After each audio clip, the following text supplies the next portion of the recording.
За сайн байцгаана өрх музикчтэй сайн байна уу Монгол нэвтрүүлгийн маань шинэ дугаар эхлэхэд бэлэн боллоо. Өнөөдөр дулаан бит хоёр холын аялалд гарсан энэ ямар учиртай вэ гэхээр сайн байна уу Монгол нэвтрүүлгийн уран бүтээлчид одоо хөдөөний аялал буюу Монголын өөртөө засах орны хошуу аймагуудаар хийх аяллаа одоо Ирээн хотоос эхлүүлэхээр болсон юм аа. Тэгээд Ирээн хот руу орж ирэхэд замын хоёр талаар үлэг гүрүүлийн хөшөөнүүд байна. Тэгээд яг энэ урталт харагдаж байгаа энэ хаалган дээр бас үлэг гүрүүлээр хийсэн хөшөө байгаа нь миний сонирхлыг татчихсан л да. Дулааны энэ ямар учиртай юм болов? За ингээд манай шилийн голын тал нутгийн алдартай одоо Ирээний энэ хөлийн бомтыг бол манай нийт монголчууд сайн мэддэг. Тэгэхээр энэ дотор бол Ирээн гэдэг газар маань зөвхөн арилжаа мамаа хөлийн бомтороо биш. Эртний түүхнээс хичнээн сая түмэн жилийн өмнө үлэг гөрүүл амьдарч байсан үлэг гөрүүлийн мөрийг эдийн хүртэл хадгалсан онгон цэнхэр говийг эзэг нэнхэн төрлөө гэдэг бол тэр нутаг маань яг манай Ирээний хотгор байна. Их сонирхолтой юм байна. Бидний хувьд өнөөдрийн нэвтрүүлгээрээ дамжуулаад Ирээнийг бас нэг өөр өнцгөөс нь таньж мэдэх нэг тийм том алхам болж байгаа гэж ойлгож болох юм байна. Би бас Ирээнийг үлэг гөрөвлийн үлгэн нутаг гэж анх удаага сонсож байна л да. Яагаад гэх юм бол өмнө замын үүдээр дамжаад Ирээн хотод орж иржсэн бол өнөөдөр анх удаага хөх хотоор дамжаад Ирээн рүү орж ирэхэд яг замын уулзуур үүднээсээ эхлээд л ингээд үлэг гөрөвлийн баримлууд хүлээж авсан нь яа харахгүй одоо сонирхлыг минь татлаа. Тэгээд өнөөдрийн нэвтрүүлэг бас энэ бүх одоо асуултууд хариулт болсон. Тэгээд дээрэс нь яг Ирээнийг зөвхөн эдийн засаг 8 худалдаатай л холбоотой гэж боддог байсан монголчуудын тэр ойлголтыг эвдэж шин зүйлүүдийг бас таниулж өгөх байхаа гэж би удаа бодож байна.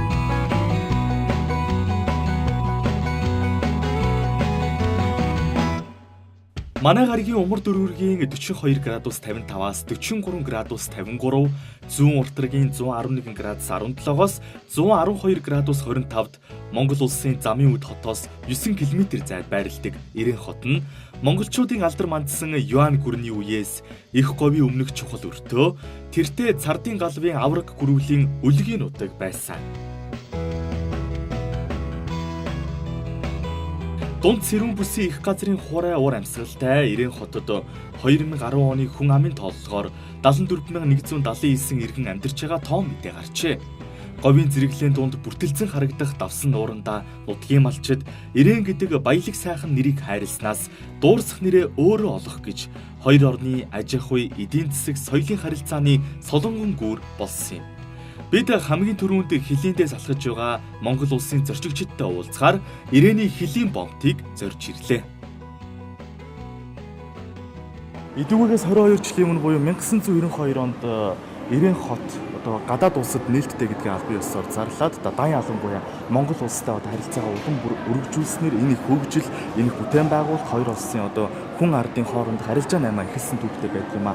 Анх ерөөсөө 1992 онд бол Ирээн хот 8000 гаруй хүнтэй байсан бол одоо 100,000 гаруй хүнтэй болсон гэхээр энэ хотын одоо хөгжил дэвшил хүн амын одоо нэмэгдэж байгаа тэр бүх их байдал одоо харагдаж байгаа юм л да. Өнөөдөр бас энэ ташинд нэгэн таатай мэдээлэл дуулгахад 6 дугаар сарын эхэнд буюу дөнгөж сар гарахны өмнө одоо бүгдээр хятад улсын өөр Монголын өөртөө засах орны Ирээн хотын бомбын зүгээс нэгэн маш таатай одоо шийдвэрийг гаргасан байна. Энэ бол яг харахгүй Монгол улсаас Ирээн хот руу нэвтэрч байгаа хүн болгон 5 юаны татвар төлдөг байсан бол энэ 5 юаны татвараас бүх хүмүүсийг чөлөөлсөн.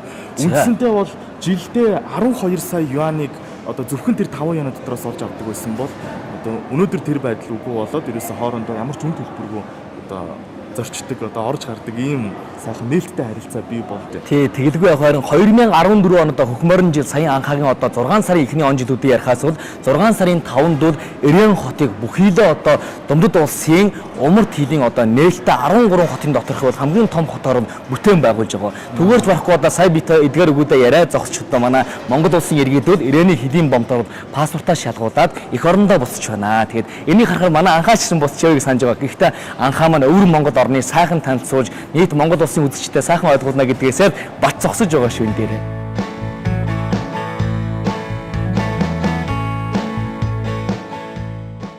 Хоёр улсын торгон хилээр арилжаа наймаа соёлын солилцоо, аялал жуулчлалын зорилгоор өдөр бүр дунджаар 700 гаруй аянчид шалган өнгөрдөг бөгөөд өнөөдөр ч гэсэн хөлийн бомт хөл хөдөлгөөн ихтэй байлаа.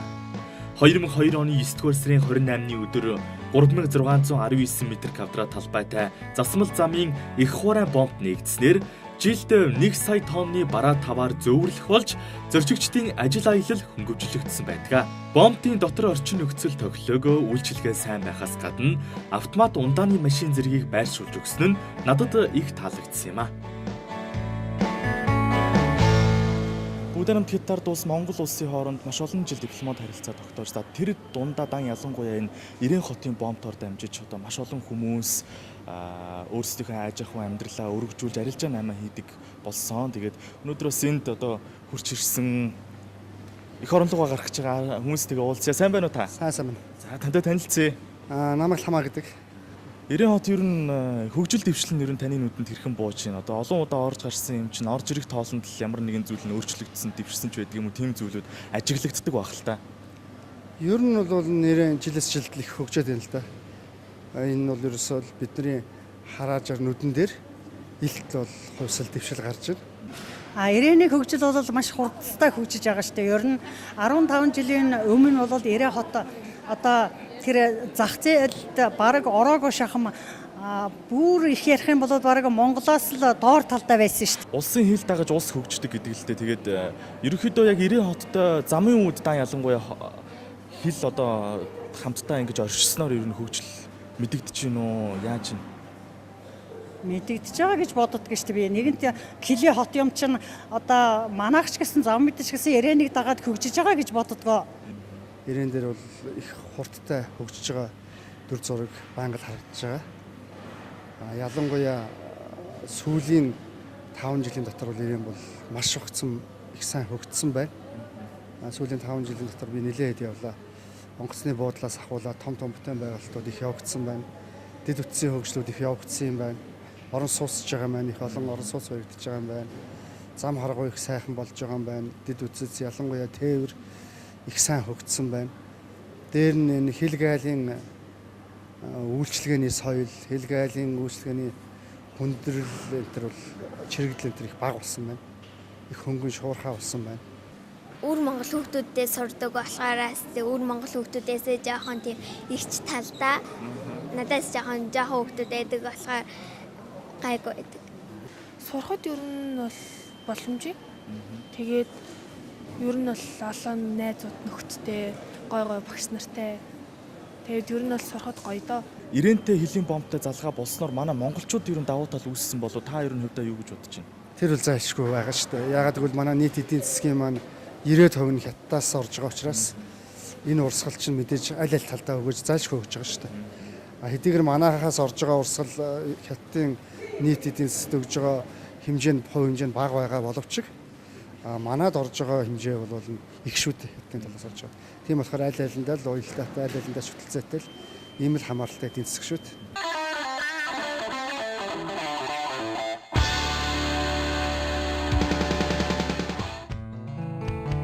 Өнгө алгалсан цэцэгсийн дээгүүр солонгон гүүр татаж, бүгд найрамд хятад улсын 5 одтой улаан туг, говийн салхинд намрин 90 хотод өдөр бүр давтагддаг нэгэн үзэгдэл засмал замын шалганыг өнгөрөхөөр соён бүсгээр онцгойрох Монгол улсын машин унаанууд игнэн зогсжээ.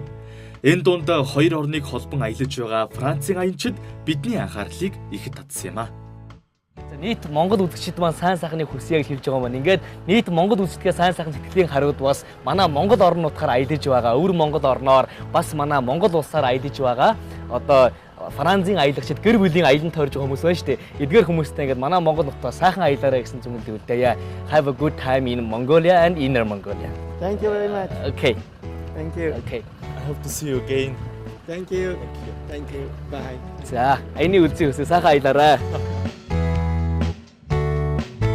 Урд хөршийн хуурай газрын хилийн дээс нийтдээ 220,000 км газар нутгийг хамрах бөгөөд эдгээрийн дундаас хос хилийн багантайгаараа 90 хот ялгардаг. Хүннийгэн үеэс умрдын нүүдэлчдийн мал аж ахуйн газар, Юан гүрний хаслуу цүлгийн сүнэт хотгийн нутаг, 1449 онд умрд Юан гүрний 30,000 өрхийн захиргааны газар зэргээр нэрлэгдэж байгаад 1820 онд Ирээний өртөө байгуулагдаж 1899 онд Чуулал таалганаас их хүрээ хүрэх станцын өртөг холбох үедээ газрын зурган дээр энэ нутгийг Ирээн хэмээн тэмдэглэн үлдээсэн түүх музей дотроос харагдлаа. 1956 онд Бээжин Улаанбаатар Москваг холбосон Аз Европын их хуурай газрын том гүр олон улсын галт тэрэг ирээнээр дайран өнгөрч сүндийн ирээний говийн өртөөний жижиг сум нь хот болох хөгжлийн их суурийг тавьснаас өнөөдрийн хөх моринжил хүртэлх амжилт нь хоёр орны ард түмний хамтын зүтгэлийн үр бүтээл билээ. Зарим үзэгчдээ Тэмээ Чингис төмөр зам хүртэлх тэр их одоо зам харилцааны хөгжлийг үзэгч та бүхэндээ харууллаа. Яхаргүй одоо энэ нийгмийн хөгжил бол одоо тухайн үеийн одоо Тэмээг жинтэй хамт тээдэг ийм төмөр зам бол яхаргүй 90 хотод одоо үүсч дан ялангуяа Европ Азийг холбосон их гүр дэлхийд нэртэй ийм төмөр замын холбоо үүссэнийг үзэгч та бүхэн харж байна. Ингээд та бүхэн 90 хотын төмөр замын соёлтой хөгжилтэй танилцсан.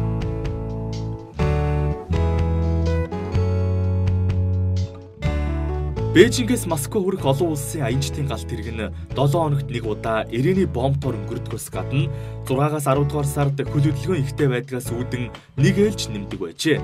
Энэ нь Манжуураас Москва хүртэлх замаас 1140 км-ийн зайг төдөлж өгсөн юм. Харин өнөөдөр Бээжингээс Улаанбаатар хүрэх галт тэрэг нь 7 хоногт 2 удаа, харин ирээнээс бол 7 хоногт 4 удаа явдаг байна. Монгол улсын галт тэрэгний дугуй өргөн царигтай учраас ирээн хотод дугуйгаа сольж нарийн царигт шилждэг юм. 4 хүн нэг баг болж 5-аас 10 минутанд энэ ажлыг дуусгадаг юм байна. 2010 оны 4-р сарын 1-нд ирээний сайн улс нисэх онгоцны буудал ашиглалтанд орсноор өдөр бүр ирээнээс Бээжин хөх хотын нислэг гарах болжээ. За үзэгчдээ бүхий л дунд улсын одоо их хураан хамгийн том одоо хэлийн бомб гэж яригдаг умардын одоо их үүдэн дээрээс бид нар одоо Ирээн хотын 21 м өндөртэй 4 давхартай байдаг улсын үүдэн дээр гарчсан 13 м-ийн өргөн бариг нь улам санааж байж Монгол улсын нутгийг харан зогсож байна. Манай анхын удаан ялангуяа одоо тэгээд замын үдэ харахаараа сэтгэл догтлоод тэгээд хоёр нүд бараа шүлэг хэлээдсэн үү сая. Тэгсэн. За ерөнхийдөө ингээд төмөр замын тухай ярихаас төмөр зам дэвшиж хөгжлөн ирсэн гэж түүхэнд ярьдаг. 1804 онд хамгийн анхны одоо нөгөө Волтын уурын машины үйлдэлтэй одоо төмөр зам эхэлж одоо хүн төрөлхийтэнд бий болж байсан бол 1905 онд одоо өнөөдрийн бидний зураг авалттай адилхан хамгийн анхны хүн төрөлхийтний түүхэн дээр кино гэд нэрлэгдэх галт тэрэгэн дүртөнд орлоо гэдэг нь хитгэн секундтар зурглан үзүүлсэн бас түүх байдаг. Өнөөдрийн хувьд ярихаас энэ одоо сая анхаагийн та бүхэндээ үзүүлсэн загвар дээрээс нь үзүүлж байсан одоо энэ том суналцсан төмөр зам бол бидний хараанд тодорж байгаа. Ерөнхийдөө ингээд эн чинь бүр бидний хуучиндаа нэг 3 хоногийн аян ямар аян гэх юм гэдэгтэй адилхан ийм одоо хурдан хөгжил ирсэн боловч бас л одоо хагас сараар явдаг одоо том аян байгаа. Энэ маань Бээжингээс Москва хүрдэг. Тэгэхээр ингээд газрын зургуудаар хүртэл ингээд төөлж ямхалж одоо хуруулж үздэг байсан бол өнөөдрийн хувьд энэ том хөгжлийг авчирж өгцөнд байгаа. Энэгүрээ Ирээн хот маань одоо эртнээсээ нааш өртөө гэдэг утгаар үзүүлсэн. Дан ялангуяа бидний мэдгээр манай монголчууд аль эртэнд одоо өртөө гэдэг энэ хөгжлийг бий болгож тухайн үедээ дэлхийг одоо бөмбөрчөг тосгон болгосон, бөмбөрцөг гацаа, бөмбөрцөг одоо энэ юу шилхий сон болгосон гэдгээр илүү алдартай танигддаг. Өнөөдрийн хувьд дээр үеийн түүхнээр ярих юм бол анхаад улаан 2 Ирээн өртөөнд байна. Өнөөдрийнхээр ярих юм бол Ирээний бомбтын улсын үүдэн дээрээс одоо том хөгжлийн харан бол бараалан зогсож байгаа юм нэ. Зам дагаж хөгжил ирдэг гэдгээ. Бүгд найрамд хятад улс Монгол улсын хооронд дипломат харилцаа тогтоосны 65 жилийн ойн босгон дээр Ирээн хотын 68 км-ийн хилийн дээсэн дээрээс Мэнтийн цэнхэр адгаа дэлгэж их говийн зэрэглээн дундаас хөгжил таллаж харагдлаа. Дараагийн нэвтрүүлгээр Ирээний хилийн бомбын эхлэл болсон Ирээн нуур өртөө үлэг хөрвөлийн музейгээр зочлоо.